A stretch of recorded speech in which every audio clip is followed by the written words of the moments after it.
Good afternoon. My name is Sheila Lamb, and I'm with the Virginia SBDC Network. For those of you that are not familiar with our organization, the Virginia Small Business Development Center is a partnership program between the U.S. Small Business Administration, George Mason University, and local host institutions throughout Virginia. With 26 locations across the Commonwealth, we provide training and technical assistance to small businesses in their local communities. Our one-on-one advising services are available at no charge. Today's webinar, Grow Your Business with Digital Marketing, is presented by the Virginia SBDC Network. Please mark your calendars for the next webinar in our Digital Bootcamp series, Success Through E-Commerce, on May 14th. We are recording today's presentation, and it will be posted on our website, virginiasbdc.org. Due to the large number of participants, everyone's microphone is muted and the chat feature is turned off. But if you have questions during the presentation, you can type those into the Q&A box and we will address them at the end of the session. We have also enabled the live transcript function, which you can show or hide via your own meeting controls. And now it is my pleasure to introduce our presenter for today's session, Cameron Nelson, CEO of Tenzing Startup Consultants. Cameron has over 19 years of experience in technology and as a senior tech consultant in Silicon Valley, helping Fortune 500 companies improve their digital marketing and e-commerce. At the same time, he also founded several tech companies, including a software as a service website for tree preservation and a blockchain platform for nonprofits. Cameron is accomplished in language, culture, has an MBA and MA. He believes new technology products have the ability to help shape our world for the better. Please join me in welcoming Cameron Nelson. Thank you for the introduction. Hello, everybody. Welcome to the session on growing your business with digital marketing. Today, I'm going to be talking about some strategies and tools you can use to help your business grow online, specifically how you can reach your target market by focusing on ways of advertising and getting their attention online. And I know this is a very important topic because we have so many people registered and attending today's session, and consistently, digital marketing is one of the biggest questions I get asked from small businesses in Virginia and across the country. So I hope this is informative. At the end of the session, we will have some time to answer your questions. So feel free to jot down a question or two, and I hope I can answer everybody's question at the end. Well, because we have so much to get covered today, let's go ahead and jump right into it. Digital marketing is a primary driver for growth, not just for small businesses, but also for mid-sized businesses and large businesses. And the way any business will use digital marketing and to achieve the growth it desires follows a similar path. And these are the top 5 reasons why digital marketing is a good choice for you to consider when allocating your marketing budget and your time. First off, digital marketing creates growth of revenue, growth of customer interactions, which are equally important in today's age of online selling. One of the reasons why digital marketing is so great is because it gives you broad geographical reach. So when we talk about creating an online ad, this will be something that will go on Google or Facebook. You could even create an ad on TikTok, and there's many, many ad platforms. We'll talk about some of those later on. But wherever you place your ad, you can have broad geographical reach because you can target your customer regardless of where they're located. So if you're selling a product that's central, just going to be sold in Virginia or across the US or internationally, you have the ability to specify who sees your ad. And this is a unique aspect of online marketing that's really powerful. You can also, conversely, geo-fence in your ad, and you can say only show it to people in a certain city, state, county, etc. So this really helps you fine-tune where you want your ad to be shown, so you're making sure you're not wasting money showing ad to people who are not going to be your target market. Second reason is that digital marketing is very cost effective. And this is why we've seen the majority of very large businesses in the US and around the world doing a lot of online marketing and much less traditional marketing, things like billboards, magazine, and print, and things like that. Over the last 10 or 15 years, there's been just much more cost efficiency with online and digital marketing. And thirdly, businesses love digital marketing because you can get quantifiable results very, very quickly. There's going to be a large amount of data that online marketing gives you, that traditional marketing doesn't. So you can't see how many people look at your and print ad in a newspaper, but you can see how many people click on your ad on Facebook or Google or another platform. You can also then automatically track your desired things that you want to learn about, specifically conversions, which means who clicked on your ad and how many of those people ended up buying your product or service. You can also track things like how many people opened your emails if you're doing an email marketing campaign, how many people visited your website homepage, and of course, the all important how many people purchased your product, which resulted in revenue for your business. And it's very easy to calculate your ROI or your return on investment. So if you have $100 allocated to your marketing budget in a month, you can just track by looking at your conversions and your purchases, how much revenue that generated for you. Number 4 is that digital marketing is easier to personalize. And I would say this is the biggest trend I've noticed in the last 10 years in working with marketing is that personalizing your marketing message is very important. So what this means is that if you're going to send an email message, you want to have it addressed to that person's first name, not just to a generic hi or hello, but say hi and then their name and then start your message. You can even personalize it with other data you know about them. So with digital marketing, platforms like Facebook know an awful lot about everybody on their platform. So you can have Facebook target your ad to certain people who fit certain criteria. They could be a certain age group, a certain gender, have a certain occupation, have certain hobbies. And this really does help you customize who that goes to. And then you have the personalization options available as well. So it really helps you target the right market. And fifth is that digital marketing offers easy conversions. This means that customers can often click on a link in your ad to go directly to your product page. And if they like it and they like the price, they like the description you've written, then they can click and buy that right away. There's not a long multi-stage conversion process, which is great because you often will lose customers if it's too complicated of a process. So we've seen this trend, especially with mobile shopping, that many businesses who are savvy with digital marketing will have as few buttons to click as possible. Your credit card information is auto-populated into the fields, so you're trying to help people buy that product with as few barriers as possible. And that is what is built into many of the digital marketing and e-commerce systems that you'll be using. So these are the 5 reasons why digital marketing is a really key driver for business growth today. So now that we've talked about why you need it, let's talk about the 4 main areas we're going to focus on. These are the 4 strategies that you can employ to get the most out of your digital marketing. The first one is social media and email marketing. This is a primary way of increasing brand awareness and personalizing your outbound marketing messages. Secondly, we're going to talk about paid ads and SEO, which stands for search engine optimization. This is the art of crafting ads on some of the ad networks like Google, Facebook, and others. And SEO is making your website pages attractive to search engines. This will help you increase your rank in search results and give you more buyers going to your website to buy your products. Third, we're going to talk about a not commonly used form of digital marketing, which is to use affiliates. These are third-party publishers or influencers online who will generate traffic or leads to your products or business in exchange for some compensation.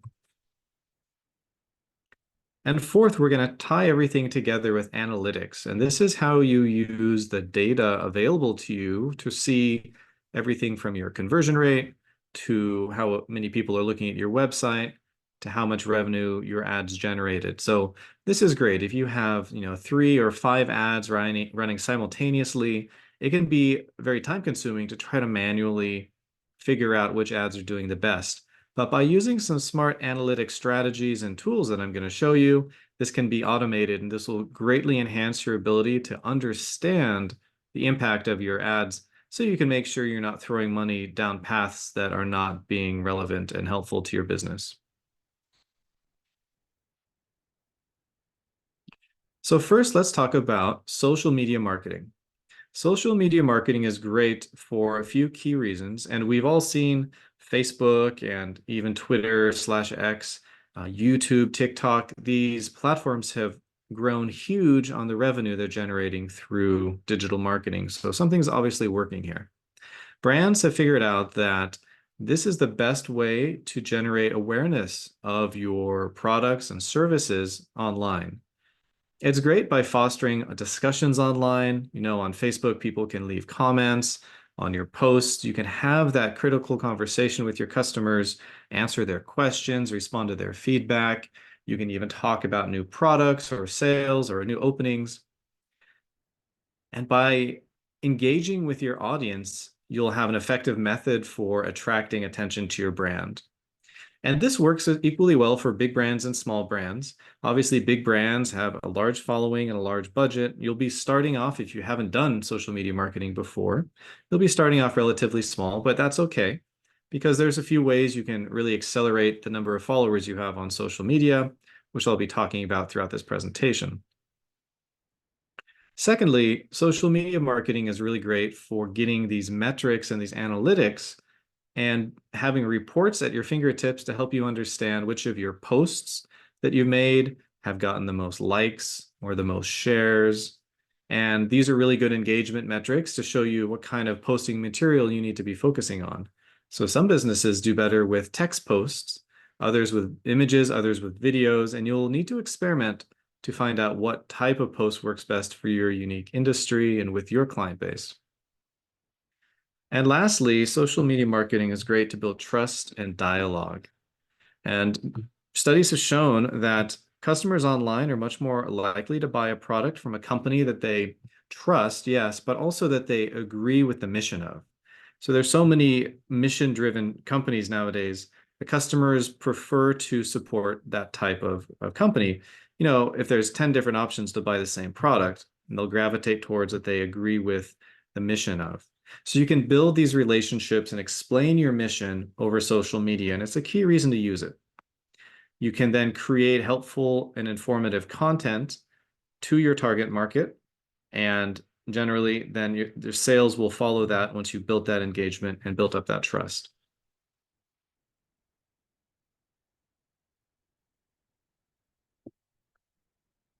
So I've hinted at some of the most popular platforms for social media marketing, but the first one here is Facebook. Now, Facebook is definitely a giant in this area. They're very versatile. They cater to businesses of every size and description. There's a huge user base on Facebook, but they're primarily in the age range of 25 to 34. So if this is the age of your target market, Facebook is ideal for you. Facebook generally has more user engagement, and this is because people spend more time looking at the Facebook through the app and the website than some of the other platforms. So it's great for building out that story, building out your mission, and doing advertising through ads and through your posts. The next one is Twitter, also now called X. Twitter is good if you are looking for just quick little sound bites of posts. Of course, you are very limited into the size of posts you can have, but there is a large user base on this platform. They're primarily here looking for things like updates on trends or news. So if this applies to your type of business and you have information on trends and news, I would definitely be posting those on Twitter. You will find people following your information, going to your website and looking up your products. And it's also really good for providing customer service and interactions because of the feedback that you can get on Twitter. The third platform here is Instagram, which is owned by Facebook. And so they're different websites and they have different looks, but they're both owned by Facebook. Instagram is best for images, and the audience here tends to be younger slightly than Facebook, so mostly young adults. And there's a slight percentage skew in favor of females on Instagram. And it's really ideal if you have visual storytelling. So, for example, I worked with a Virginia-based cupcake maker, and of course, cupcakes are visually appealing, right? And so having the right image for that food product can really help to sell that. And by posting a couple images a day of the latest cupcake creations, they're able to get hundreds and then thousands of followers within a couple of months. Really helped them to boost in their local community and get people coming in the door, but also as they offered to ship cupcakes to certain markets, now they're able to be selling their products much further afield. But it started with a good, consistent posting of interesting images on the Instagram platform. And lastly is YouTube, which is owned by Google. Now, this is the largest or the best platform for uploading your videos. And so it's really a leader in video content. The audience here is very diverse. It's international. There's a slightly skew towards younger audiences here. So if you have video content that will help sell your product, YouTube is one of the best places to be posting that type of content. I think the other good platform that many of you probably know of is TikTok.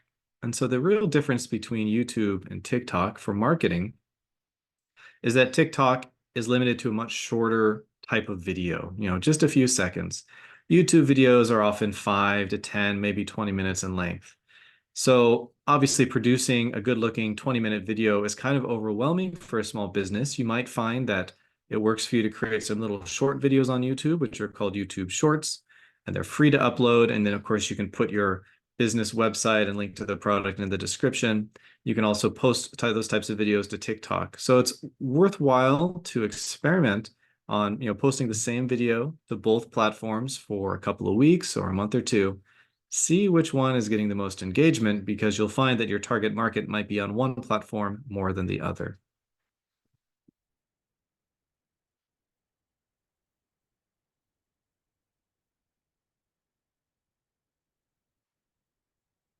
So I know we're all familiar with email marketing. We've all received emails that we found annoying, that we thought were spam.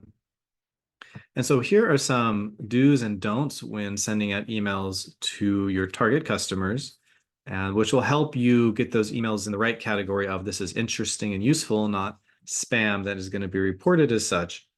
So the first thing you should do is individualize the content in the body and the subject of the email. So in the subject, you can say a special offer for you, Bob, because you can pull in somebody's name. If you have an Excel spreadsheet with somebody's name and email address, you can pull that in and you can customize both the subject and the body of that email with somebody's first name. So you should always do things like that. It's going to make it more personal. Emails with a personalized subject line get up to 80% more opens than a generic subject line. So it's incredibly useful to build an email list where you do also capture somebody's name. Secondly, if you have an email sign-up form, which is generally on your website down in the footer, you want to specify what kind of emails people are going to be getting so they don't feel like they're junk mails or spam. Third, you want to offer a clear unsubscribe option. So this is going to be included by default if you're using a mailing platform like MailChimp, which is free to use up to a certain tier level, a certain level of users. And a platform like MailChimp does always offer the unsubscribe option for you. It's just built into their platform. But if you're using a smaller emailing platform or just sending out emails from your email address to customers directly, you do need to say how they can unsubscribe. If you don't, they will probably mark emails as spam that they don't want. And if enough people mark your email as spam, what happens is Gmail and Microsoft and the other big email providers, they start to think that your business domain name that you're probably sending these emails from is fraudulent, and they'll just start blocking most of the emails that come from that. So it's a really bad place to be put in because it's hard to recover from that. So that's why having the unsubscribe option and stating what kind of emails people will get before they sign up is so important.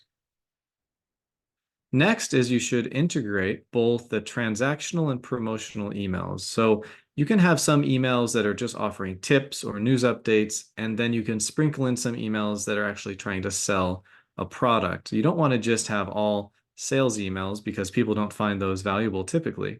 So you want to have your email seen as a valuable service and not just a promotional tool. There's a lot of marketing automation tools that you can use to help with email marketing. I mentioned MailChimp, and I do recommend that if you're looking for a platform that will be free to use, that can help email, 50, 100, up to, even 5,000 people and track how many people opened the emails, clicked on your links, unsubscribed, and things like that.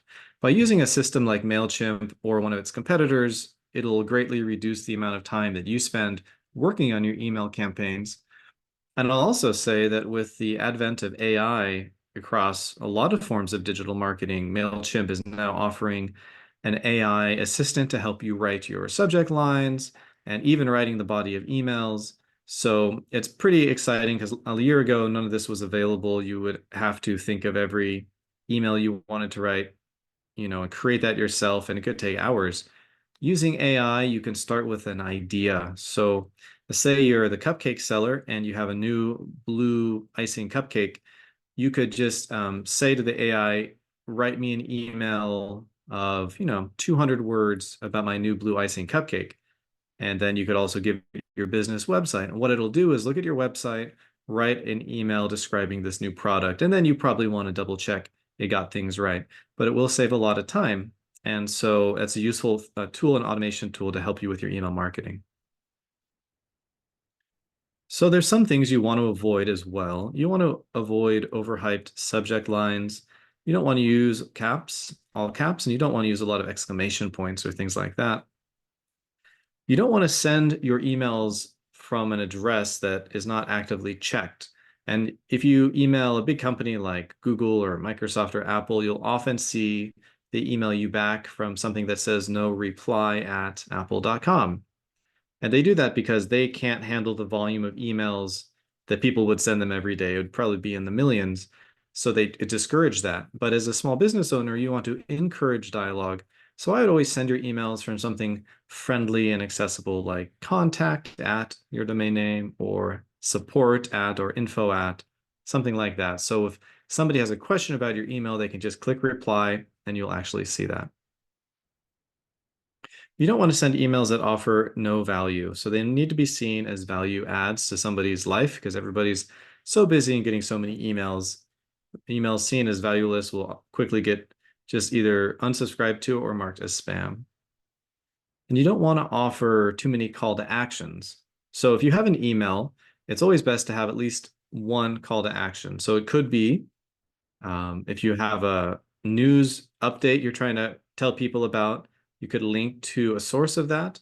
You could link to your website if you have maybe a blog post on that topic, or you could link to a product that you're trying to sell. But you don't want to have links to too many different call to actions. Generally speaking, just one is enough. This makes sure there's no confusion to the person reading the email of what action you want them to take. You don't want to send emails that are too long. So generally speaking, one page of text is pushing it. I would focus on about half a page of text, and some images would be good.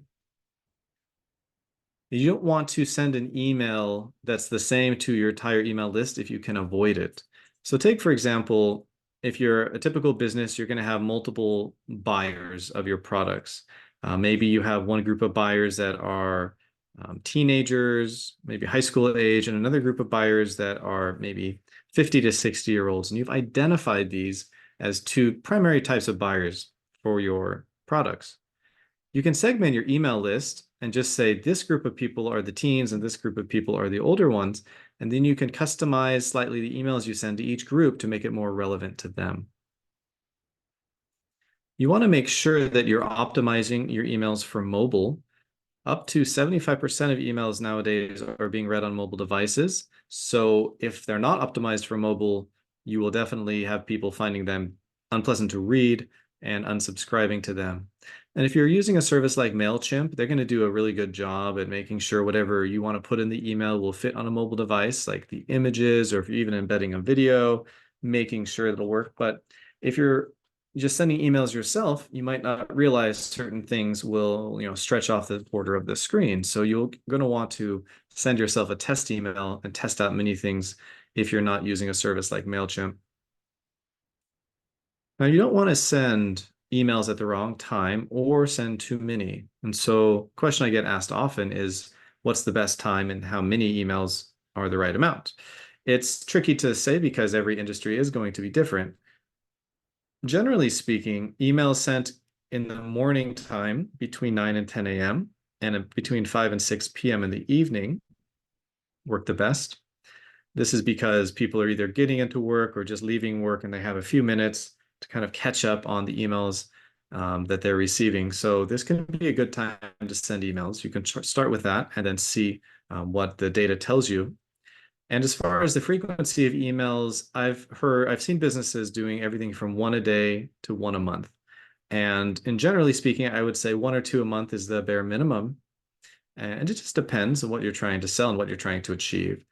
So I think starting with one or two emails a month would be a good place to start.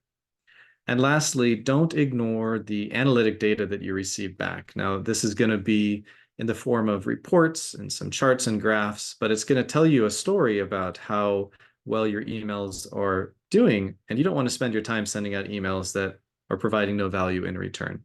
So always make sure that you're looking at the analytics. And if you're confused about what they mean, talking to an advisor at the SBDC to help you go through them in more detail and pull out the pertinent points to show you how you can improve your emails.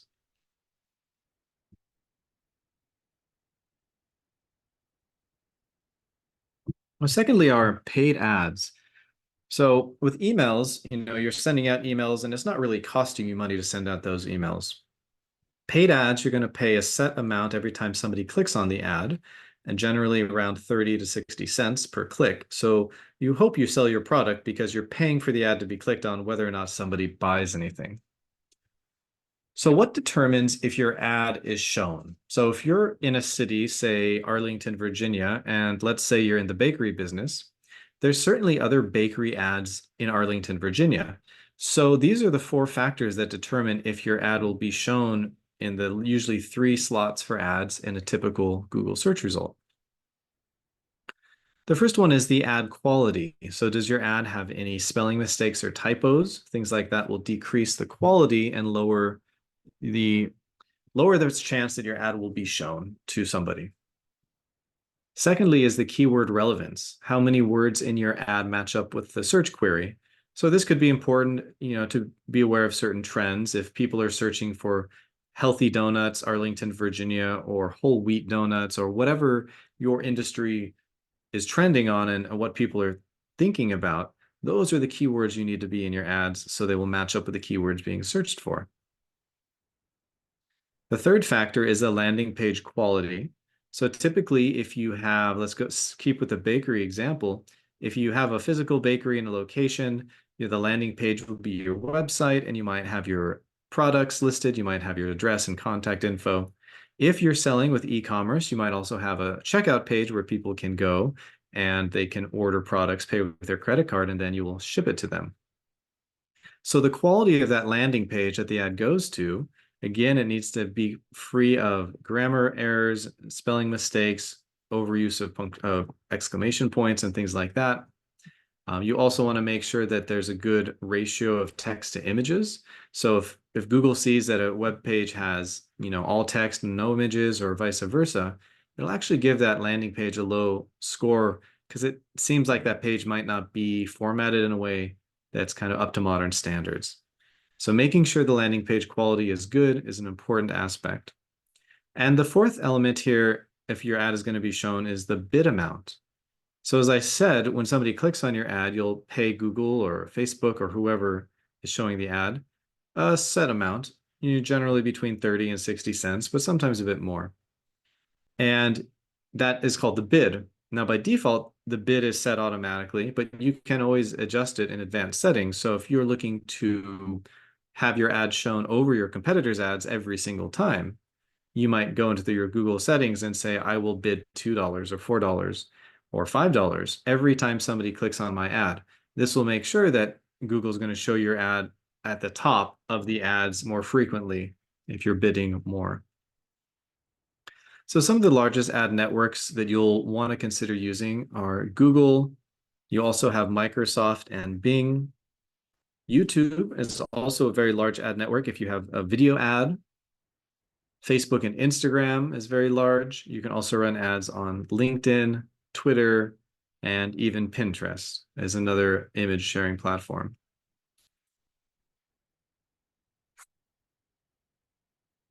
So while the paid ads we just talked about are ways you pay money to get visitors to your website and to buy your products, Search engine optimization is the art of getting free visitors to your website to buy your products. So I'm sure you're thinking it sounds pretty good if they just come here for free. Why wouldn't I focus on that?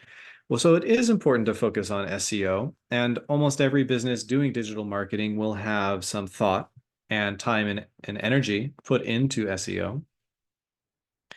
The visitors that SEO gives you are completely free, and there's four main factors that determine if your website comes up high in the list of the free search results called the organic search results. The first factor is the quality of the content on that website. So this goes back to the grammar and punctuations. Is everything proper English? Does your website have a good mix of text versus image and even video content? Google will closely look at all the websites and rank their quality of content. So if you're at all unsure, if you have an existing website and you're unsure how your quality of content measures up, there's a few online tools that can do a scan and give you a result ranking. You can also talk to an advisor who's savvy in digital marketing, and they can take a look for you. So it's good to get some external advice if you have a website or you're building a website and you're unsure of that score that you would have for quality of content. The second factor is the level of user engagement. And this simply means the amount of time a website visitor spends on your website. So Google knows if a person goes to a website and then leaves within 5 seconds. And that's a bad sign to Google. It says that this website is not very relevant for that person, and we don't want to show that website in the search result rankings very much. So they decrease your SEO score. So your goal is to get people to spend more time on your website, clicking on multiple pages. You can do this by having engaging images to look at, maybe an engaging video to watch. And this really does help boost the level of user engagement. Third is mobile friendliness. Again, about 80% of websites, 70 to 80% are viewed on mobile devices. So if your website is older than the last 3 or 4 years, there's a chance that it's no longer mobile friendly and it might display weirdly on some new mobile devices. Google will know about that, and they will also decrease your SEO rank if you're not mobile friendly. So if you have a website built in the last 2 or 3 years, you're probably fine. But if it's older than 3 years, you might start running into issues where it's not going to be as compatible with newer versions of phone operating systems. Again, there are free tools you can use to check on the mobile friendliness of a website, but keep that in mind. That is a contributing factor to the SEO score. And lastly is the number and the quality of inbound links to your website. So an inbound link means another website that links to yours. So again, let's say you run a bakery and you have some suppliers. Maybe somebody supplies your donut sprinkles, another person supplies your cane sugar, whatever it is. Those websites are businesses. And if you have a partnership or a business relationship, there might be an opportunity for them to link to your website. Now, this is really good. This tells Google and the search engines that your website has value, that other people are linking to yours, so you're some sort of authority on this content for this type of customer. You're important. So getting more inbound links is always really good. And if you focus on these 4 elements, it'll drastically help improve your SEO score and give you more ability to attract those free organic website visitors without having to pay any money.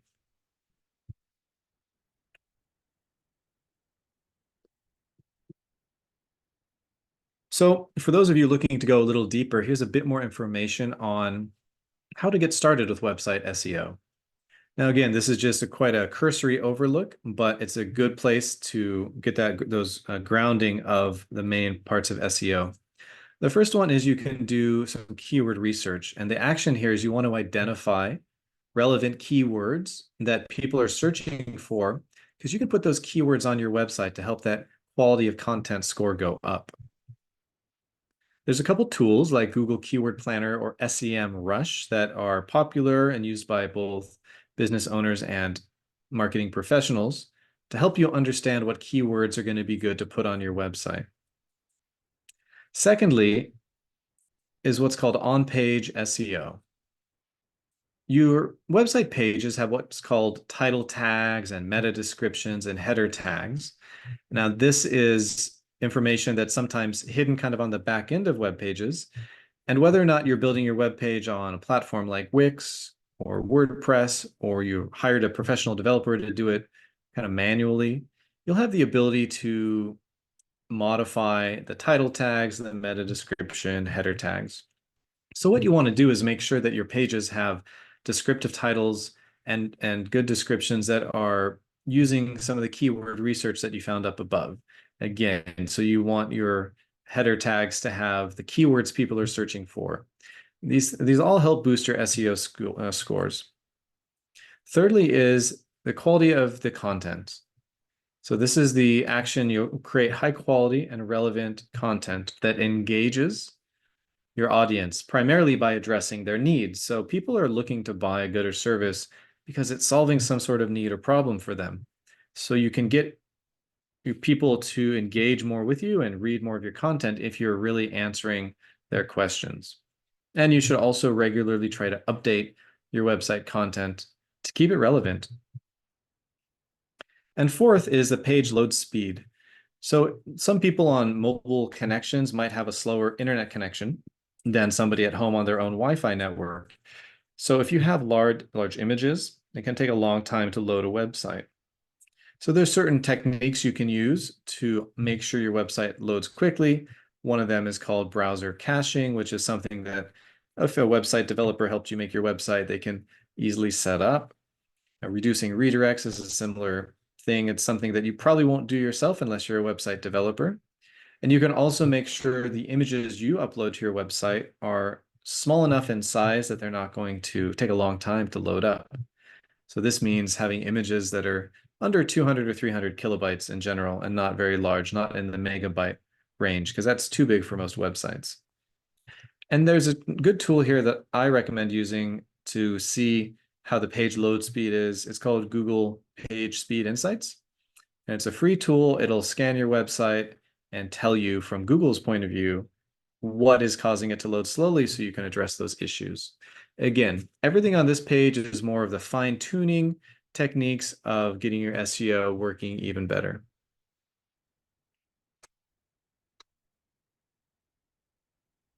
The third main tactic is affiliate marketing, which is a strategy where your company compensates an influencer online for helping to send you qualified customers. You know, they could be someone like a celebrity or an influencer in your field, and they could give a review of your product and then direct people where they could buy that product. So some of the pros are it gives you very quick access to a broad market. It can be really slow to build up an online following from zero into a number that is substantial enough to be helping your business thrive online. And with an influencer who already has maybe 100,000 or even 1 million followers, to mention your service or your product, it can give you a huge boost to your ideal customer market. And it can be a surprisingly low cost and effective way of advertising, more so than the paid ads route. Many businesses who try affiliate marketing are surprised at how well it works. However, there are some cons, and one of them is it can be subject to fraud. So there's no real guarantee that if you offer a demo product for review, that you would get that product back. You also have less creative control over your messaging and your marketing because you're leaving it in the hands of someone else. And lastly, it can be vulnerable to theft. So similar to fraud, if you're offering promotional materials or products, there can be cases where somebody might not fulfill their end of the contract and you could be at a loss. Amazon affiliates is one of the largest affiliate programs in the world. And I think we've probably seen a lot of times websites that have reviews of the top 10, I don't know, TVs or the top 10 sneakers of 2023. They're very common because these websites link to generally Amazon, and then they're an affiliate. So once they give their review, if you click on their link, they get 2 or 3% of that purchase price as their commission. So there's many different forms of affiliates. The main 3 that will be interesting to small businesses are what's called the unattached affiliate, related affiliate, and involved affiliate. So starting with the top one, the unattached affiliates, they have no connection or authority to your niche and your industry. So an example of this would be a pay-per-click campaign of an ad where the affiliate creates ads for products and earns a commission for each click that product that gets on that ad. And of course, they don't really need expertise in the product's domain to create some ads.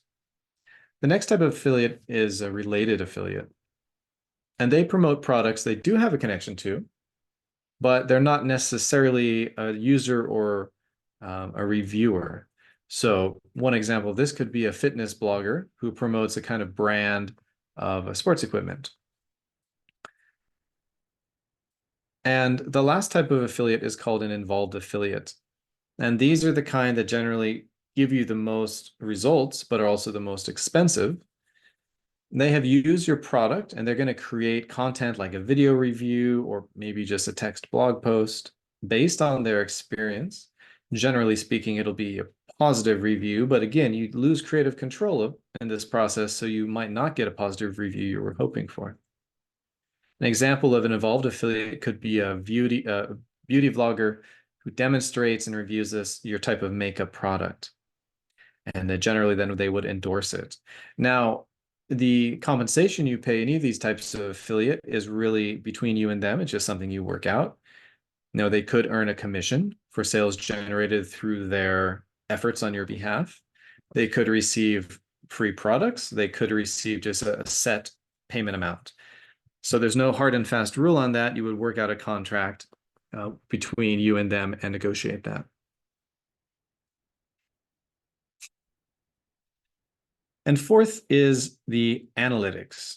Now, with all of these methods, it's not at first easy to see how effective your efforts are being unless you're able to track the data and see some of the conversion rates you're getting or the website visitors you're getting. So there's a lot of analytics you'll be presented with as you create your social media posts, create your online ads, work on your SEO.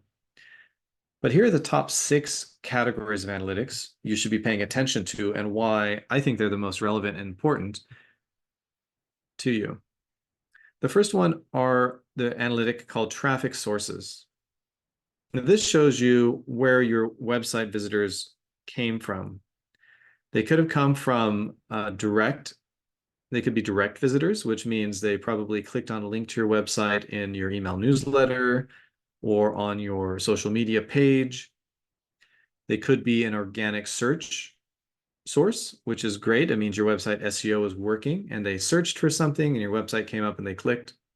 The nice thing, if they're an organic search result, is that Google will tell you what their search term was that they found your website on. So it's nice that you can see that.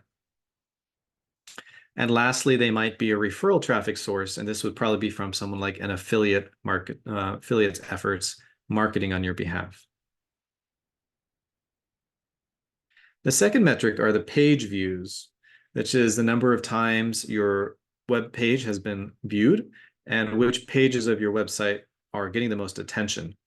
So this can be useful if you have, say, 10 product pages and you can tell which of your products are of most interest to people based on how many views they're getting. But you can also see if a page has, say, high views but a low conversion rate, meaning people are looking at that page but they're not following through and buying the product. There could be a problem. Maybe there's a broken link on the page, or maybe there's an inaccurate description or image, and it can indicate that there's an issue you didn't know about before, so you can go in and correct that problem.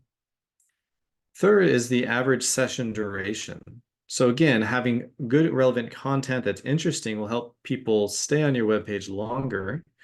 Also go to multiple pages of your site. So maybe they'll go to the About page, maybe an FAQ page, maybe they'll go to the product page. You want them to stay on your website as long as possible. This helps your SEO, and you can tell that metric by the average session duration. Fourth is the bounce rate. And this is a negative metric. You want this one to be as low as possible. What this means is that the percentage of people who leave your website after viewing only one page for 5 seconds or less. And what this tells Google or Facebook or Microsoft is that the page and the website wasn't really relevant to that person. And so they'll show it less and less in search results and also have your paid ads come up less frequently.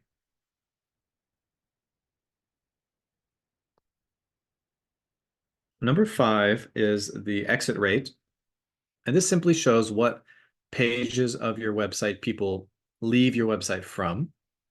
So if you have an e-commerce store and you have that checkout confirmation page, the only way to essentially get to that page is if somebody has bought a product.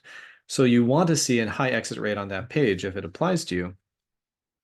But if you have high exit rates on other pages, you might be able to identify problems that are blocking people from buying your products.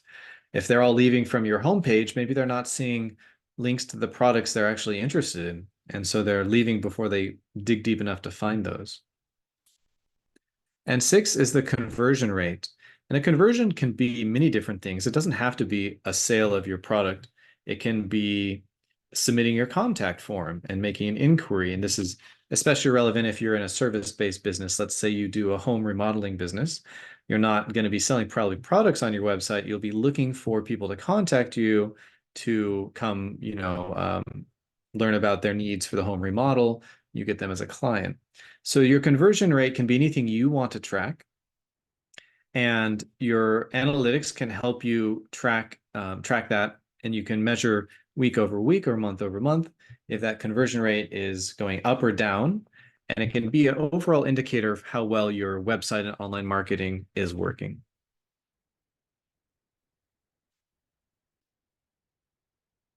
So there's several different looks of an analytics dashboard. And I wanted to show you this one as just kind of a good all-around representation of what you might be faced with and walk through some of the metrics you'll see here so they're not completely foreign if this is the first time you're seeing them. Every analytic dashboard, whether it's your website visitors or the people who click on your ads online or the engagement of your social media posts, or even the amount of people who look at your email newsletter, you'll have a graph that shows you over time the number of people who have interacted with that. So obviously you want this to, generally speaking, be trending upwards. If you're active on social media posting, yet your trend here is downwards, it's indicating that you're probably just way off base with the posts and the type of content. You should probably pause, really reevaluate where you're at, and then start over with a new idea. In the bottom left-hand corner here, we have the average engagement time. Now here it says 30 seconds for this example. Again, this is the amount of time someone has spent looking at your content, probably on your website. There's no real right or wrong answer here. I would say 5 seconds or less is definitely bad. Over a minute is probably always going to be good. So you just should see where you're at when you can start tracking this data and see if you can have the engagement time increasing as you fine-tune your website.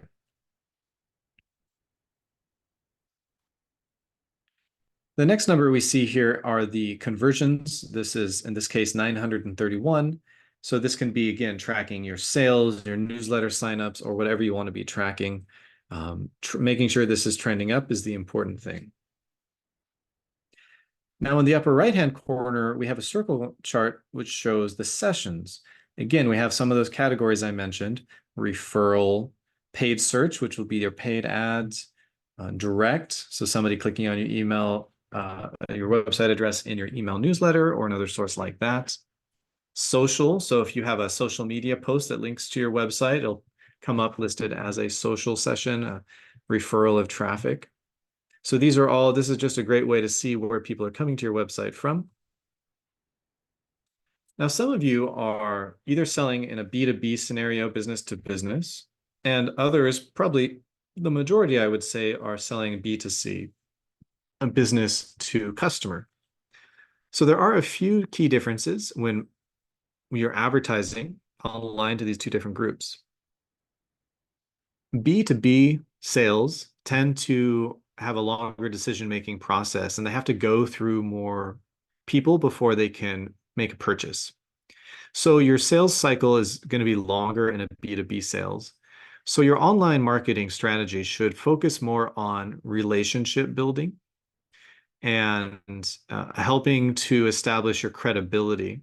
It's not necessarily for any kind of a impulse or one-time buy, because typically B2B, it's not how sales are made. But B2C customers tend to respond better to a short-term offer. Hurry, sale ends in 24 hours. These types of things can motivate a B2C customer to make a decision, a sales purchase decision, where they won't work on a B2B.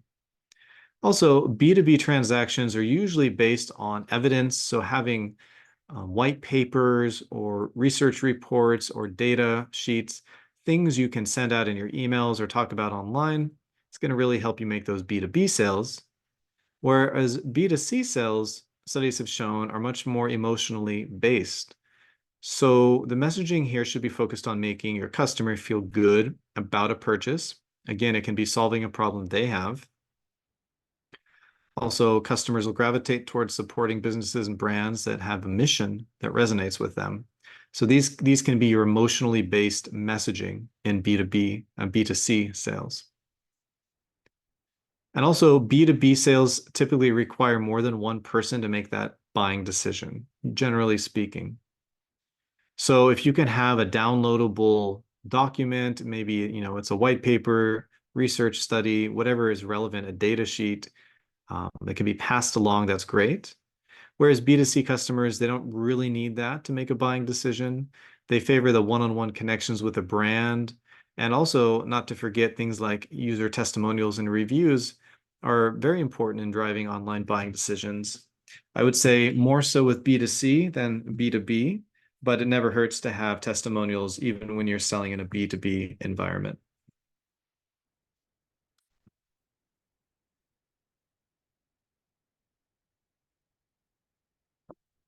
So I know we've covered a broad range of different strategies for improving your online marketing.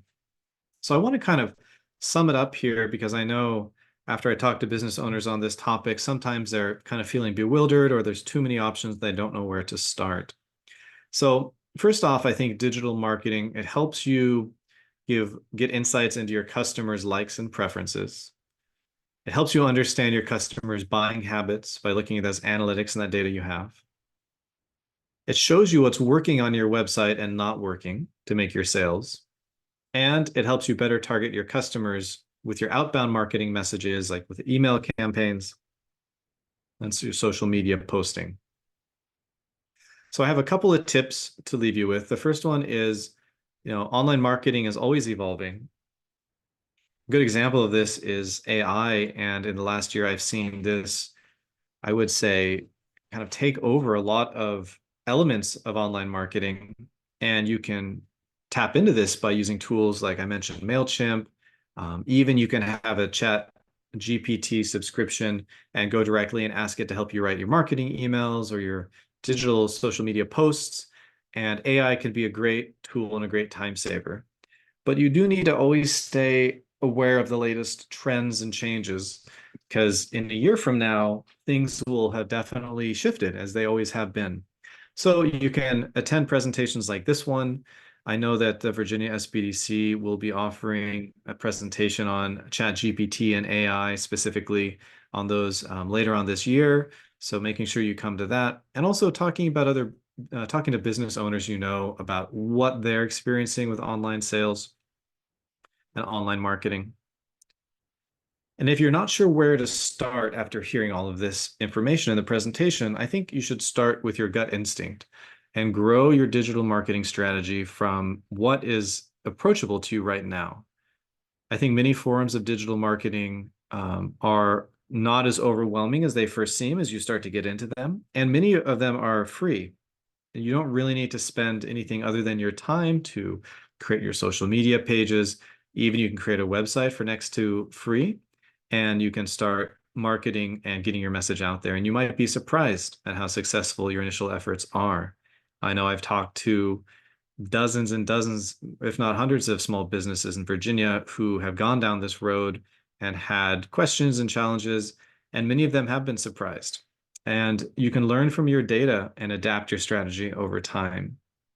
And always be on the lookout for find ways to be creative in your online marketing and find kind of new and innovative ways to reach your target customers online.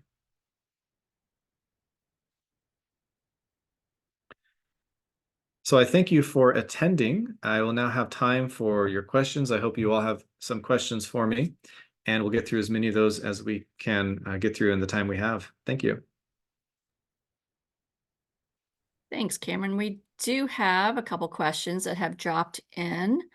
And as usual, I'm going to go ahead and read them all. You might have covered some of the answers throughout the presentation, but I think it's always good to reiterate. So the first question that came in early on was, would you recommend the same channels for both business to business and business to consumer? Generally speaking, yes. I did outline the key differences at the end of the presentation there, but the channels are going to be the same. Now, a B2B a strategy might focus more on a platform like LinkedIn, where it gives you access to certain individuals at a certain role in your target companies. So that's more useful for a B2B type of sales process than B2C, possibly. But as far as your email newsletter strategy, as far as your social media posting, your paid ads, and your SEO, those are equally important in both a B2B and a B2C sales environment. And then we have an attendee who's educated on Facebook, uses Facebook often, but wonders if there are videos anywhere that can teach using Instagram, Twitter, and YouTube. So there's a lot of great videos. I mean, it depends a little bit about what you want to learn. I would say if you're looking to learn, say, the basics of marketing with Twitter, I would recommend you go to YouTube and do a search for that and look for something that was posted within the last year or so. So we'd be looking for something that was released in 2024, maybe 2023, but nothing older than that because it will have changed so much. You'll find many things aren't relevant anymore. I would look for a video that has a high number of views. Typically these videos have maybe 1 million views if they're really popular. That's going to be a good indication that it's giving good information. Other than that, and I think that's a great way to find video content that are tutorials and guides. I don't really have a specific source or specific creator of those videos I'd recommend. I would just go look for what you're looking to learn about and see what you can find there. For paid ads, can you cap the dollar amount that you spend? Definitely. And that's a great question. So the main ad networks that most of you will deal with are Google and then Facebook/Instagram. On both of those, you will set your either a daily budget or a monthly budget. So you can say, I'll spend $5 a day. You could also set that as a monthly budget. So it will not exceed that. And the nice thing is, if you say you want to spend $5 a day on your ads, they will estimate how many people will see your ad, and they'll even estimate how many will click on it, though they don't know that for sure. So yes, you can definitely cap the amount of money you spend on any ad network.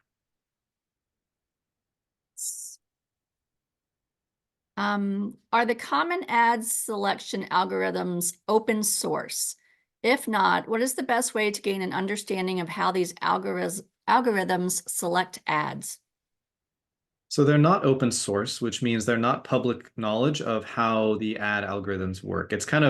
That's really Google and Facebook and Microsoft's, that's their secret sauce. That's how they make a lot of money and run their businesses. So it's not public. The 4 main suggestions I gave for improving your rankings on search engines are valid. The fine details of that can change year to year as the Google, Microsoft, Facebook primarily, as they update how their algorithms work. So there's no guide to that shows exactly how their ads work. There's only some employees who work there who actually know that. But you can, other than attending presentations like this, you can do more research online. Reddit is a fairly good place to find up-to-date information. You'll find discussions on Reddit about latest changes and theories that people think, and ways to tweak your ads and your SEO. But yeah, it's kind of at the point of diminishing returns where you can spend maybe 5 hours and kind of get 80% of the benefit of fine-tuning your website SEO. And as you spend more and more hours researching and trying to go down different strategies, you might not see as many returns as you did at first. That's kind of how it works.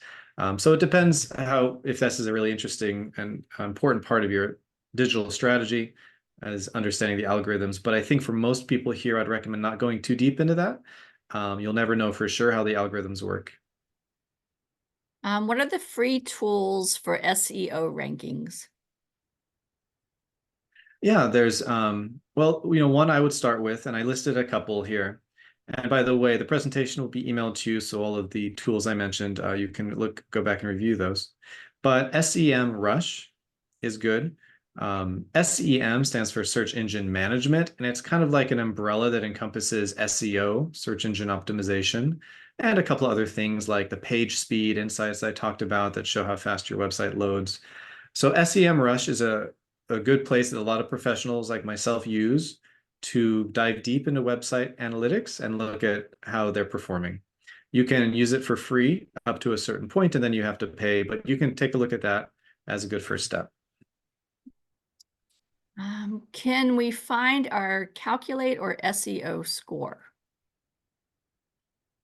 So SEMrush will give you a score, and if you just Google SEM tool, there'll be many competitors to the site SEMrush. They'll each give you a score based on their own kind of analysis, but keep in mind, it's not the score that Google might assign your website internally.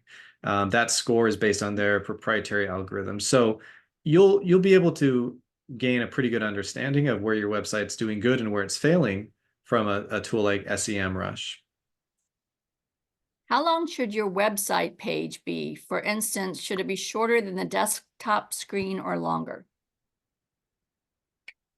So if we're talking about the length of, say, the web page, the homepage on your website, which is probably the most important page because it's the one most visitors start at, current trends in website development show that it's decreasing in the amount of text on the screen dramatically. If you compare a website today that's performing very well in SEO to one 5 or 10 years ago, text is way, way down. The length isn't really shorter, I would say, because there's more image content that takes up space and more video content.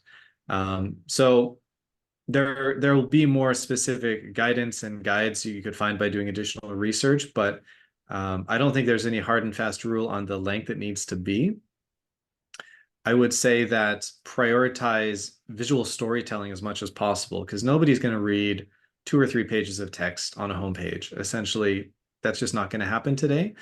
Try to figure out how you can tell that same story with a couple of images or a video, and that will definitely help your engagement, help people staying on the web page longer, and higher conversion rate as well in buying your products. What are some online tools to access the quality of content on your website? So again, I think I mentioned a couple. Google has one that I mentioned, and if you'll find many others that will give you some sort of a quality ranking. I don't have another one that I would recommend, but if you Googled web page quality of content score or web page quality of content analysis, you'll find many out there.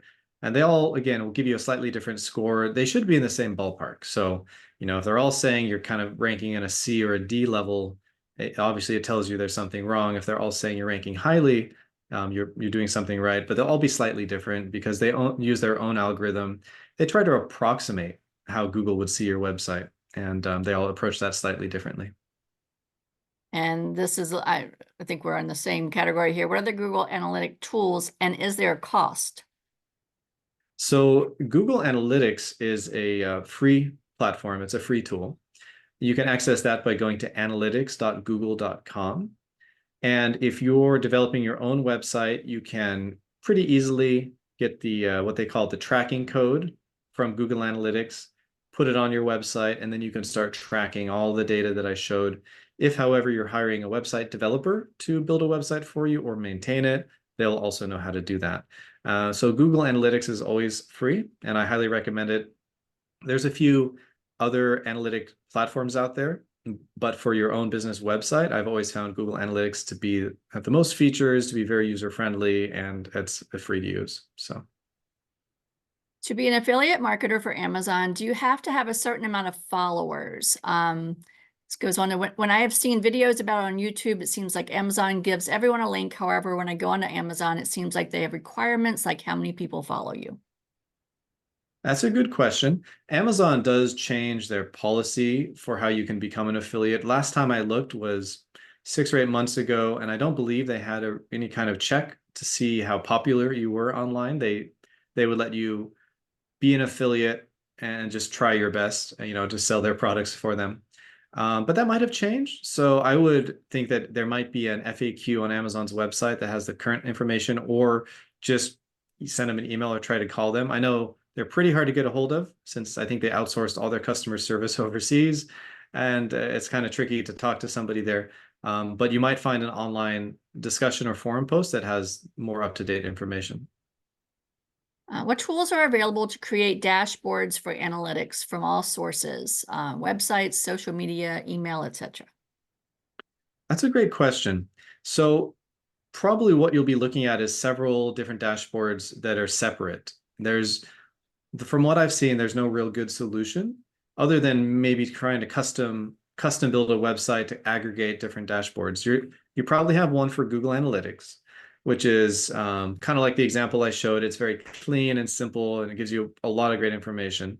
That'll be a big one. If you're using MailChimp, you'll have an analytics that they're going to give you for the emails. And if you're using if you have Facebook and you're doing Facebook posts or ads, Facebook will have an analytic page for your Facebook stuff. So unfortunately, there's not one way to aggregate that automatically, because each of those are competing businesses, and they don't allow you to kind of export that data unless you are sophisticated enough and you can develop your own tool, perhaps. But there's actually nothing I've seen that will do that very well. Let's see. What analytics does WordPress have, and which are included in the subscription, which require an additional fee? So WordPress gives, it depends a little bit on what WordPress template you're using. Different templates will have different analytic plugins installed along with them. So without knowing what template you are, I don't know what analytic tool you would have, but I will say that Google Analytics works really well with WordPress as well. So regardless of what WordPress might offer you with a theme that you picked to build your website on, you can go to analytics.google.com. You can create your free account there and get that tracking code, like I mentioned. And then over in WordPress, you can get a plugin that's the Google Analytics plugin that's free. And essentially, you'll just paste that tracking code into your WordPress website, and then your Google Analytics will be showing you all the data for your WordPress website visitors. And I think, as I say, Google Analytics is the most powerful and user-friendly tool. So your WordPress might have a different analytics tool, but I don't think it would be as good. So I would recommend you kind of just forget maybe whatever they came pre-installed with your theme, and just go ahead and do what I mentioned with Google Analytics, because I think you'll find that is more useful for the long term and help your business really understand the data and grow better. What social media platform is the most popular for people who are seeking healthcare? That's a good question, and I don't know the exact answer. The stats of maybe search queries of healthcare related questions on Facebook or Google is something that would take some more research to actually understand that specific industry.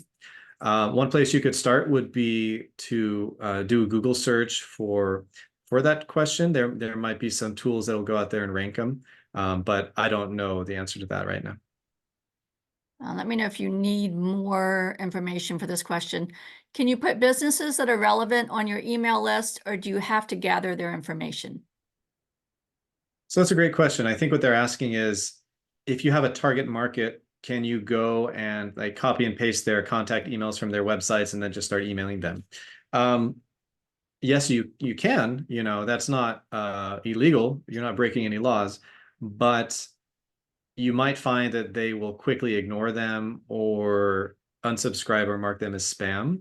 Typically, you need someone to actively decide to sign up for your newsletter because they chose to, if you're going to keep them around, if you're going to keep them as a potential lead and a buyer of your products. It's not to say that's the only approach, but depending on your business and your industry, you can also see what strategies are common in your industry. So in some industries, maybe in a B2B situation, it's more common to go actively seek contact information from a business who you want to be your customer and reach out to them directly. You know, there's nothing wrong with that.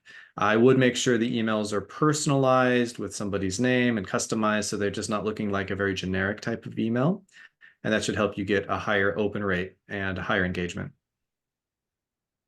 Let's see. All of the social media mentioned seem to be aged 35 and under. Do you have recommendations to hit the 40 and over crowd? So that's a good question. And what I've seen and heard is that Facebook is obviously it's trending towards an older demographic every year.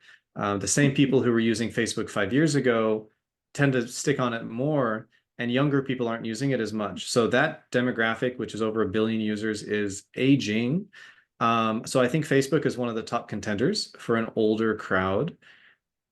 But other than that, I don't have relevant recent data or statistics to be able to quote you something of which platform is the absolute best. I think you could probably find that by doing a little bit of research online. But my first thought is that Facebook is probably one of the top contenders there. Just on a personal level, I agree with you, Cameron. Let's see. Okay, this one's a little bit specific, so let me know if it needs to be taken, maybe you can't answer it all here.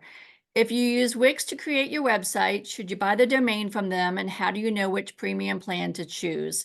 And do you recommend buying the domain elsewhere? It's like one has 2 GB space, one has 50, one has 100, one's unlimited, how do you choose? Great. Yeah. I've worked on some Wix websites recently, so yeah, I do have some thoughts on it. I would recommend you buy the domain through Wix. There's no reason not to. It saves you a couple of steps. You could buy the domain on GoDaddy or one of the other thousands of domain hosts, but then you have to go through a process of transferring the DNS settings to Wix, and it should be easy, but sometimes it gets messed up and you have to call somebody's support and spend time talking to customer support people. So to avoid all of that, yes, you can just buy the domain on Wix. The prices are very competitive, so you're not going to pay much more for the domain. As far as what plan to pick, from what I remember, there's some pretty obvious like bullet points of the different things you get with a more expensive plan. I believe one of the key things I saw was e-commerce shopping capabilities. So I think that with one of the cheaper Wix plans, you might not be able to sell products and take credit card payments. So if you're needing that for your business, you'll need to pay for more expensive Wix plan for sure. But other than that, I think that they have a certain page that just shows you the differences in the pricing levels. You did ask a question about the gigabytes, and if their basic plan offers 2 GB, that's probably fine, really. Most websites I've seen are under 100 megabytes because you're just dealing with some HTML files and images of your products and images of the business. So 2 GB is honestly probably fine for almost every website out there. I wouldn't worry about the gigabyte limit, but I would make sure it satisfies your needs for any e-commerce shopping capabilities before you pick a plan. Are press releases good for marketing? Yeah, I don't think they're bad for marketing. I mean, I think that it should be a part of your marketing strategy. You shouldn't rely on only press releases. If you have a relevant audience for those and you have obviously a relevant release, a relevant piece of information, then there's absolutely no reason why you shouldn't incorporate that. I would also follow it up with, a blog post on the topic. You want to have people coming to your website. You have more website visitors. So if your press release can refer them to more information here, and there can be a link to a website, I would try to link it in with your full digital presence. Again, it'll help you get an inbound link. If the press release is, say, on a news website and somebody clicks on that, goes to your website, that's going to be an inbound link, and that'll help your SEO. So I think it can be useful if you use it in conjunction with some of those other tools. What is your take on using an app like Nextdoor for your local customer base? Yeah, I think Nextdoor is great. Nextdoor, some of you might know of and some might not. It's kind of like Yelp, and it helps someone find a local business. So it's good if you just serve a local community. So like the bakery example, if you're just have a bakery in the middle of your town and you want your local residents to come find you, that's what Nextdoor is for. You can put ads on that platform. You can also have a free online profile, very similar to Yelp. So I think it's absolutely worth it, especially if you have that local service-based business and you're not looking for customers out of state or around the US, then it could be a good place to have an online presence. How good is WordPress all-in-one SEO? I'm not familiar exactly with that. I know it's a plugin, but there's a lot of WordPress SEO plugins, I think a couple hundred. So I haven't experienced that one directly. Mostly what they do is they'll do some of the research and analysis for you. So they'll say, here's some keywords that people are searching for in your industry. We notice your website is lacking these 5 or these 10 keywords. We recommend you put them on the homepage. That's generally speaking what any of these SEO plugins do, and it's not bad. It's useful stuff.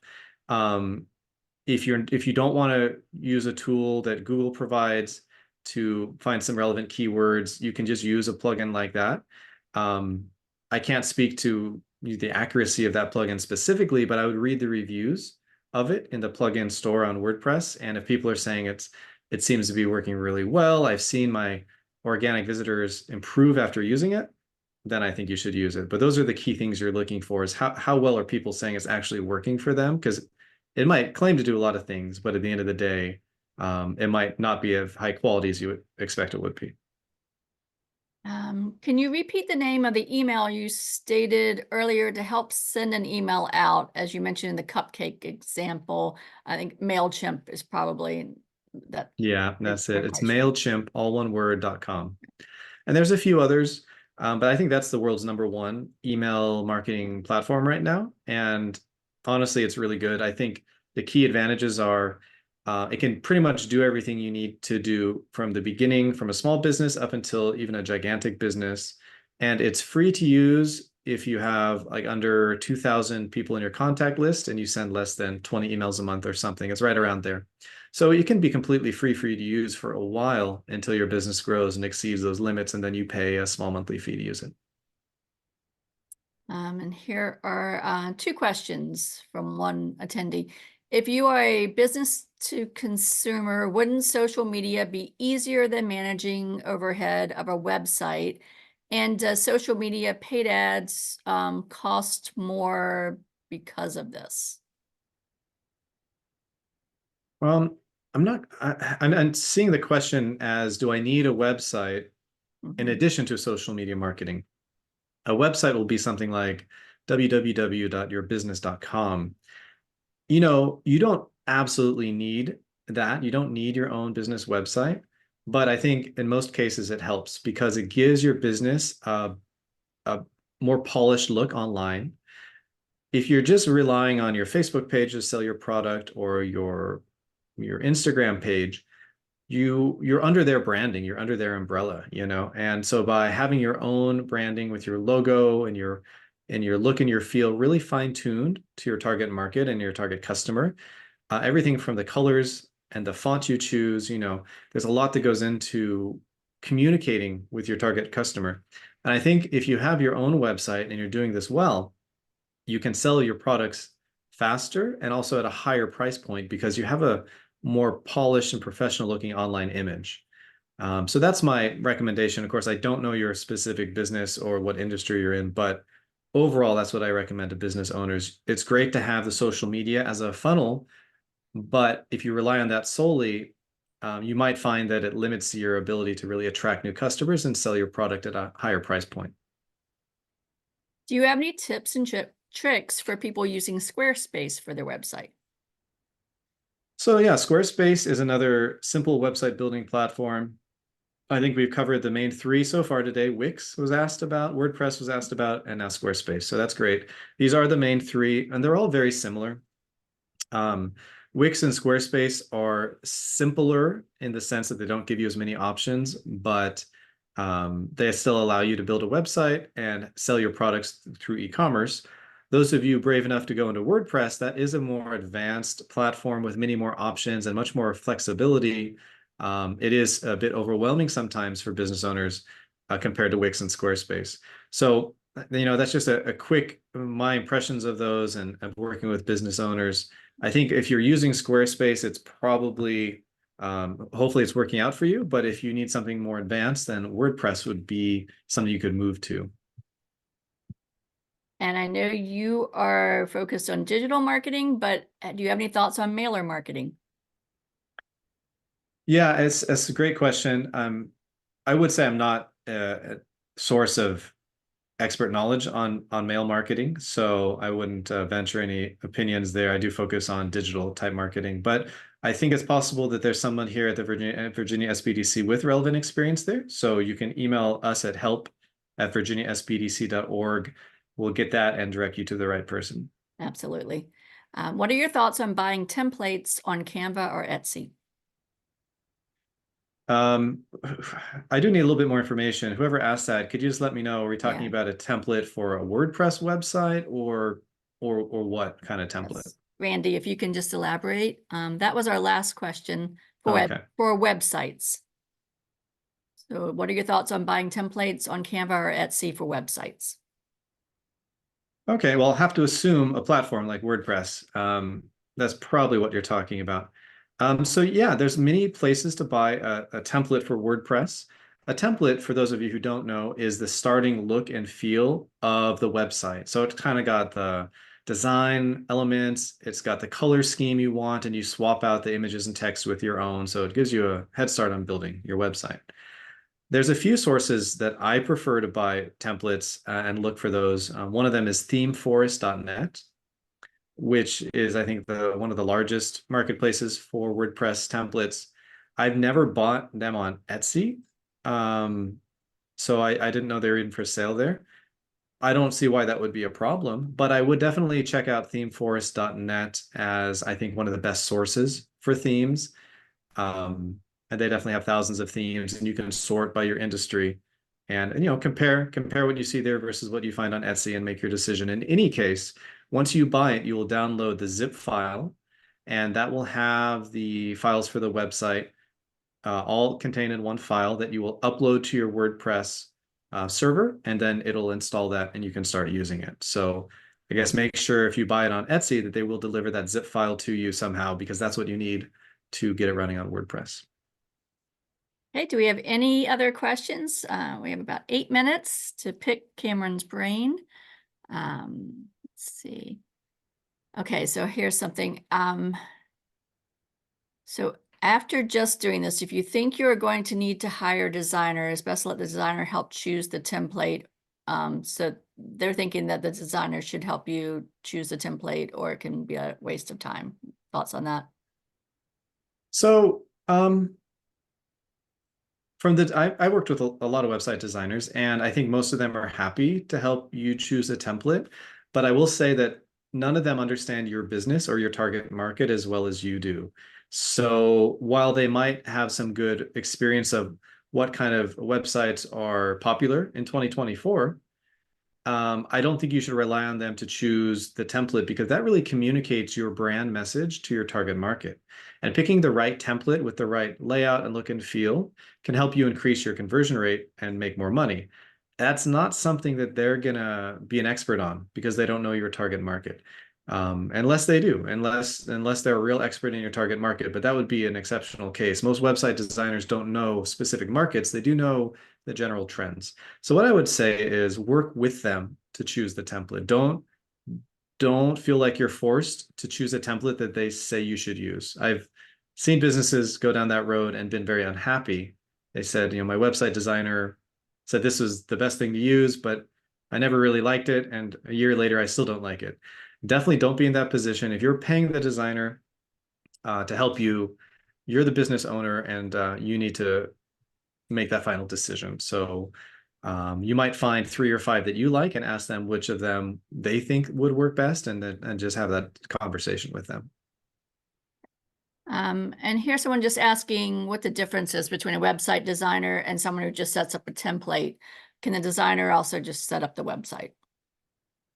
So, I mean, it kind of comes down to terminology. I think when we talk about a website designer, or more commonly a website developer, someone who calls themselves a website developer should be able to do everything from setting up the template to customizing it to even setting up any kind of back end settings. So linking it to your bank account, setting up credit card processing, right? A developer should do everything from start to finish.